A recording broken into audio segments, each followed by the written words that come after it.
She burst into the ER, soaked and trembling, clutching her feverish brother, only to be ignored. When asked for insurance, she whispered his name, and the entire room froze. For a moment, she thought help had come. But when the hospital director appeared and realized who the boy was, everything unraveled. Suddenly, a hidden family secret, a life-or-death decision, and a system built on silence collided. Who was the boy? And why was everyone so afraid of the truth? Want to know what happened? Watch until the end, and don't miss this emotional roller coaster. Tell us where you're watching from, and subscribe for more powerful stories like this. Madison rushed through the automatic doors of King Memorial Hospital, her sneakers squeaking on the shiny floor as rainwater dripped from her worn hoodie. In her arms, 3-year-old Owen felt limp, his cheeks blazing with fever. She had run, all the way from a crowded underpass, desperation pounding in her chest. The receptionist on duty threw a quick glance at Madison's soaked clothes before turning back to her clipboard. "Please," Madison gasped, her breath ragged. "My brother needs help. He's burning up." A nurse nearby tapped her pen on the counter, not bothering to hide her skepticism. "Insurance?" she asked bluntly. Madison shook her head, panic welling up. We don't have any. We're homeless. But Owen can't breathe right. Please do something." The nurse frowned, glancing at Madison's appearance. Her eyes flickered with a mixture of pity and uncertainty. "What's his name?" "Owen King," Madison replied, her voice quavering. She could feel Owen's feverish body growing heavier by the second. To her surprise, at the mention of that name, the nurse's eyes widened. She mumbled into a walkie-talkie. "We have a pediatric critical, name Owen King. Someone alert. Doctor." "King right away." Within minutes, a tall man in a pressed coat strode through the hallway, flanked by 2 hospital administrators. His name tag glinted under the fluorescent lights.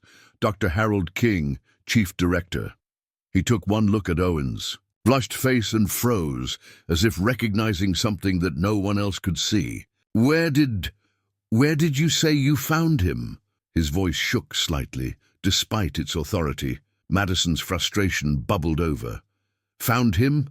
He's my brother. We live on the streets. Are you going to help him or not?" Dr. King blinked, clearly unsettled, then nodded for a stretcher. Nurses descended in a flurry, lifting Owen onto a rolling bed. Madison clung to his small hand, her heart pounding with fear. She had no idea who this Dr. King really was, only that he shared her brother's last name and was now staring at Owen with a strange mix of urgency and shock. As they wheeled Owen away, Madison hurried after them, nerves taut. Everything felt surreal. The hospital halls smelled of disinfectant and worry, a stark contrast to the damp cardboard boxes she and Owen had slept in the night before.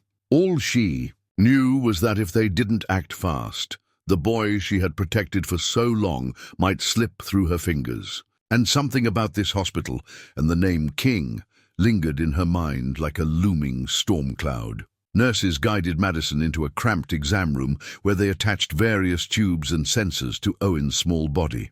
A young nurse named Maria was gentle, softly checking his pulse and placing a cool cloth on his forehead. Madison clutched the edge of the bed, anxiety humming inside her like a live wire. "This looks like severe pneumonia," Maria murmured, eyes darting to the heart monitor. "We'll do everything we can."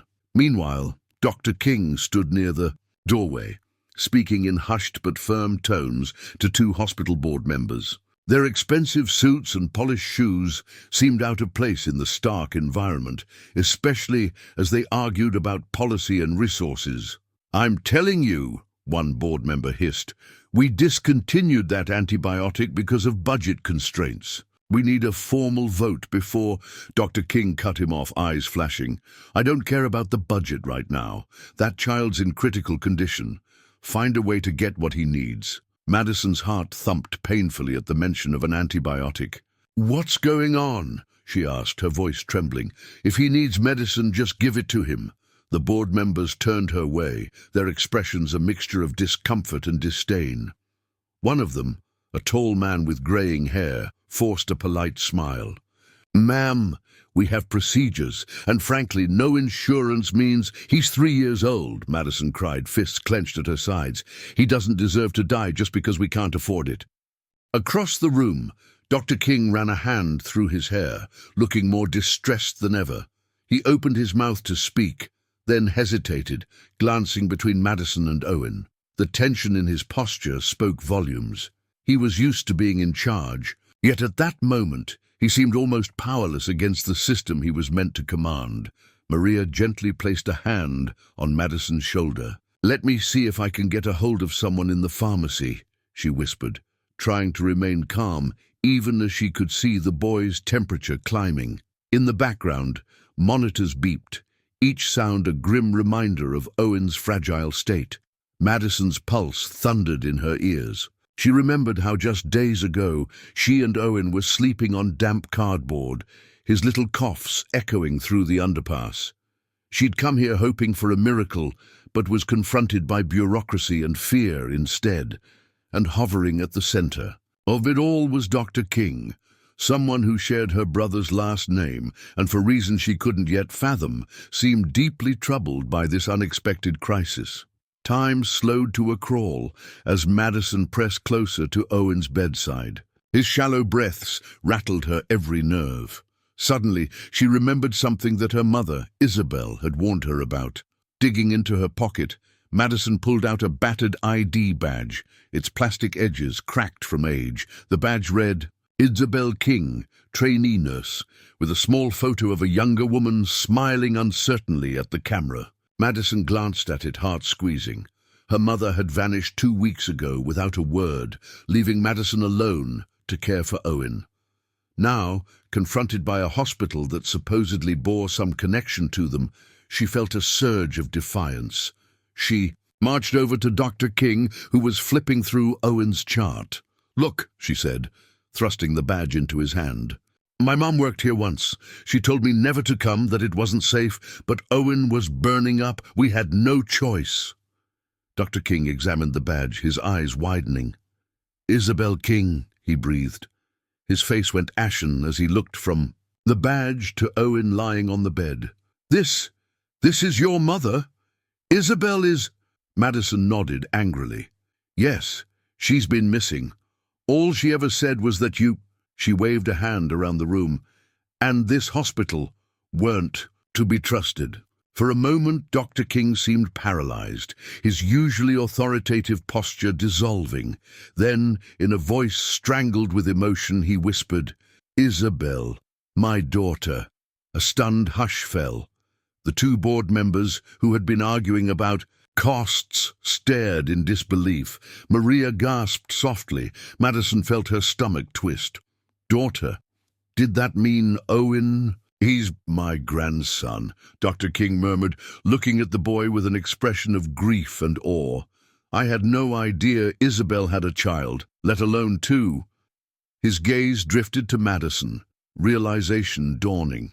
Madison's breath caught in her throat. She'd never known much about her mother's past, just bits and pieces that Isabel had begrudgingly shared. That her own grandfather stood in front of her now was almost too much to process. Maria cleared her throat, snapping back to the crisis at hand. "Sir," she said softly, "that antibiotic is critical. The board refused to finance its restock months ago." Dr. King's jaw tightened. "We don't have time for approvals," he declared, turning toward the locked cabinet on the other side of the room. "I won't stand by and let my grandson die." Madison stood rooted in place, heart pounding. All her life she'd dreamed of finding someone who could help her family, but never did she imagine the answer might involve Dr. Harold King, the man her mother had fled from. Madison watched as Dr. King marched across the room, a determined fire lighting his eyes. The board members trailed after him, pleading and warning in hushed voices, yet he ignored them, typing a code into the locked medicine cabinet. An alarm shrieked, red lights flashing above the door. "You can't do this," one board member hissed. "We have procedures." "I'll face the consequences later," Dr. King shot back, wrenching the cabinet open. He grabbed a small vial of the discontinued antibiotic. "Right now, We need to keep that boy breathing. Madison felt a flicker of hope amid her swirling confusion. At least this man, her grandfather apparently, was taking action. Maria raced over with an IV line, and Dr. King handed her the vial. The older nurse who'd questioned them earlier stood by in shock, biting her lip. The beep of monitors and the shrill wail of the cabinet alarm made the small exam room feel suffocating. With steady hands, Maria administered the medication into Owen's IV. Madison exhaled a shaky breath, gripping the bed's railing as if it might anchor her in this storm of revelations and uncertainty. Every moment, every second felt vital, but the tension in the air didn't lift. The board members began whispering into their phones, likely calling security or legal advisors. Dr. King ignored them, stepping to Owen's bedside. He hovered. There, a man who'd just risked his career for a child he had never known existed. Owen let out a weak moan, his body twitching in feverish discomfort. Madison pressed her forehead against his small hand, whispering, "You'll be okay. You'll be okay." Even as she tried to comfort him, a knot of fury tangled in her chest. How could a hospital deny life-saving medicine over a spreadsheet? And how did her mother figure into all this? Time blurred.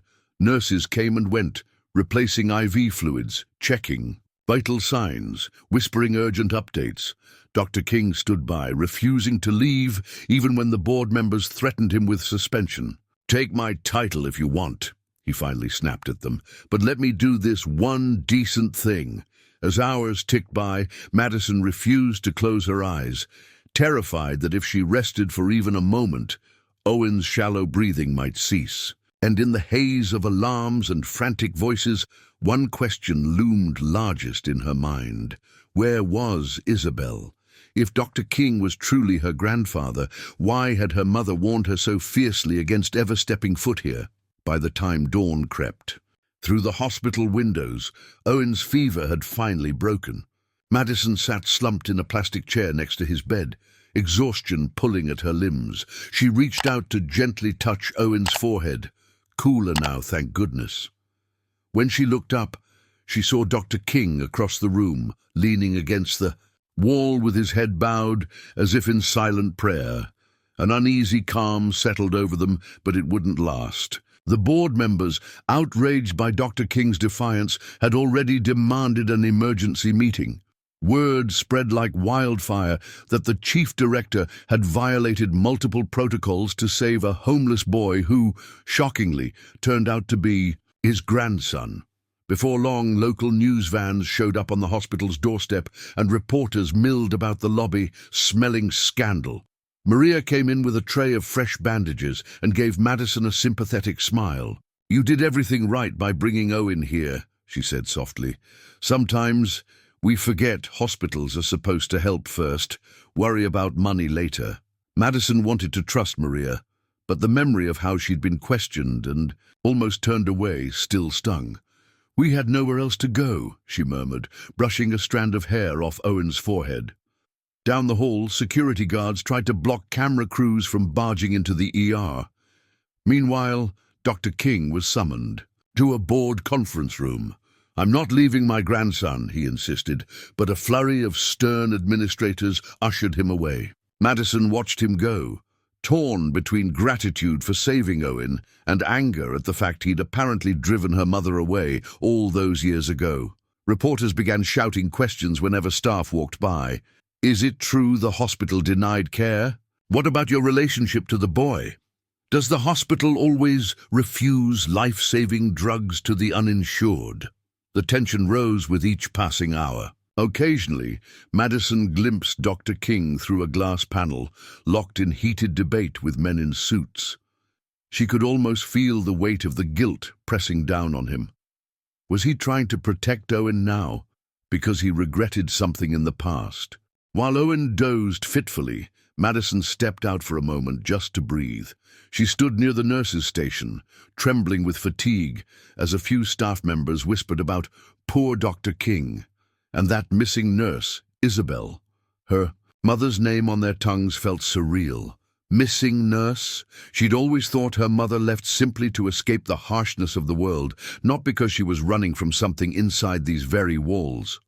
Owen's condition stabilized. Throughout the morning, his fever easing enough for him to finally open his eyes. Madison exhaled in relief each time he blinked, as if verifying he was truly there.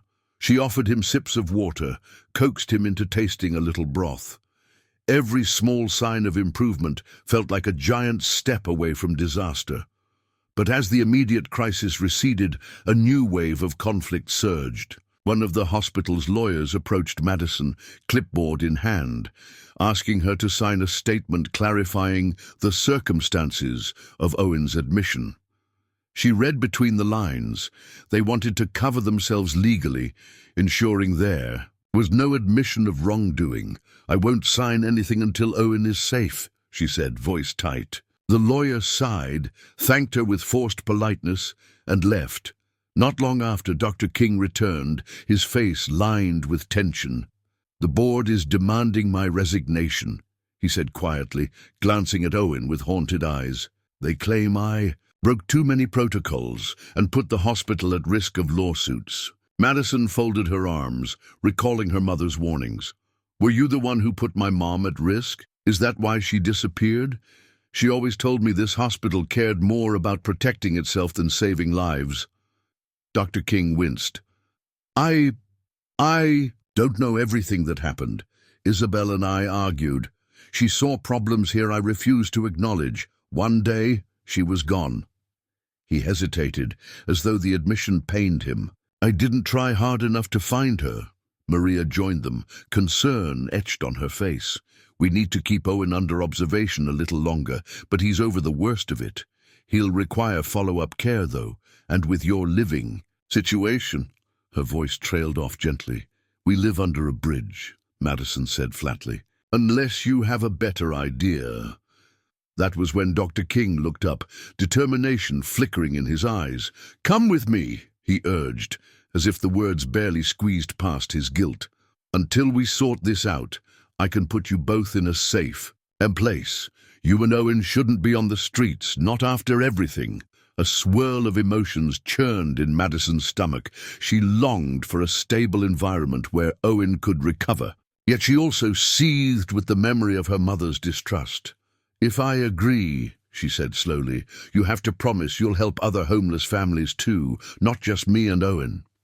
The older man nodded without hesitation. "I'll do whatever it takes." His voice trembled, a mix of regret and resolve. It wasn't a perfect offer, but at this point, it was the only one Madison had. For Owen's sake, she found herself accepting, even as her mind churned with questions about Isabel and the secrets this hospital might still be hiding. Within a day, Owen was moved out of the critical unit into a quieter pediatric ward. Madison slept in a chair by his side, fear still nibbling at her thoughts. But Owen surprised everyone with his resilience, regaining a bit of color in his cheeks and even smiling at Maria, who brought him a small stuffed bear to keep him company. Media frenzy didn't vanish, though. As Dr. King officially resigned from his position, reporters clamored for interviews outside the hospital, demanding to know how a prestigious facility like King Memorial could nearly refuse care to a child in need. Dr. King, to his credit, stepped in front of the cameras and admitted his own failings. "I allowed budget cuts that endangered patients," he said, voice trembling with emotion. "That's on me. No hospital should turn away the vulnerable." His admission sparked both outrage and support. Some staff members whispered that the hospital had grown too fixated on profits. Others felt betrayed by the director they once admired. But a shift began to take place. Maria led a new initiative to bring back essential medications that had been discontinued. Several local charities approached the hospital board with offers of donations to help uninsured families, especially children like Owen. During these days, Dr. King visited Owen regularly, speaking softly with him and bringing fresh fruit or small toys. Madison stood watchful, torn between her gratitude for Owen's recovery and her lingering mistrust. Each time Dr. King tried to apologize for the past, she would nod stiffly, not ready to forgive so easily.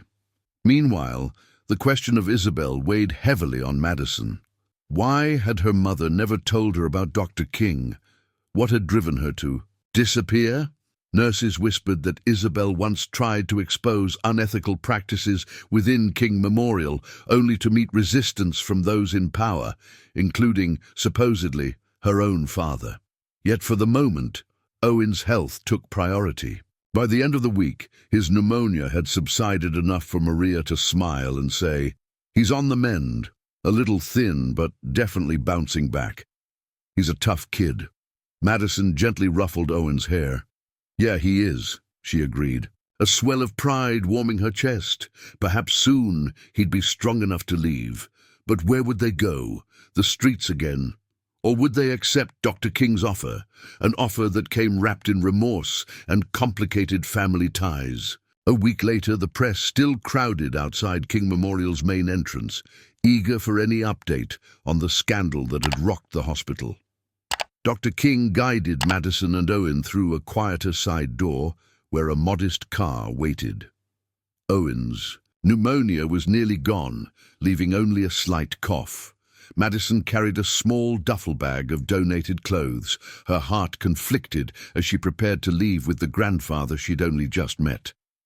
"You'll have a safe place to stay now," Dr. King said quietly. His once confident voice wavered with guilt and hope. "An apartment. It's not much, but it's warm. We'll figure things out from there." Madison nodded, recalling the bitter nights under the bridge. Still, she hesitated.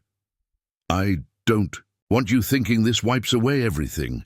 Mom wouldn't—" She stopped, swallowing hard at the mention of her mother. Isabel had vanished weeks ago, claiming she had to protect them from something terrible inside the hospital. Part of Madison still felt betrayed by that choice, but another part feared for Isabel's safety. Just then, footsteps echoed down the hallway. A figure emerged from the shadows, a woman with weary eyes, clutching a battered backpack. Madison's breath caught. Isabel. Her hair was damp, her face pale, but her gaze burned with determination. "Mom?" Madison gasped, heart pounding. "Where have you been?" Isabel's eyes flicked between her daughter and Owen, who stared at her as though he weren't sure it was really his mother. She rushed forward, hugging them both, tears spilling. "I'm so sorry," she whispered. "I never meant to leave. You like that? I found evidence, documents that proved the hospital was hurting patients who couldn't pay. I had to get out before they silenced me. But it got complicated." Owen nestled into Isabel's side, as though longing for the comfort he'd missed. Dr. King stood a step away, his eyes filled with remorse.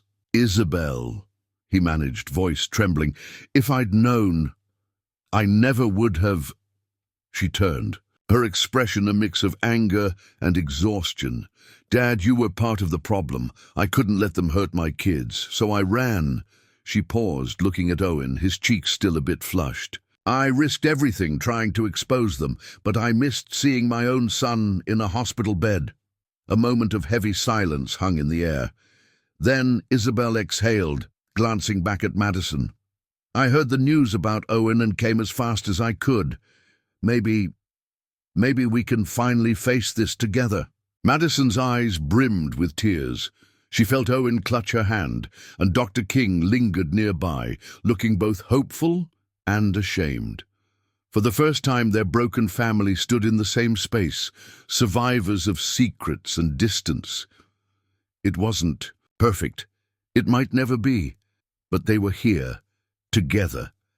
And that was a place to start. A soft drizzle fell outside the small apartment's window.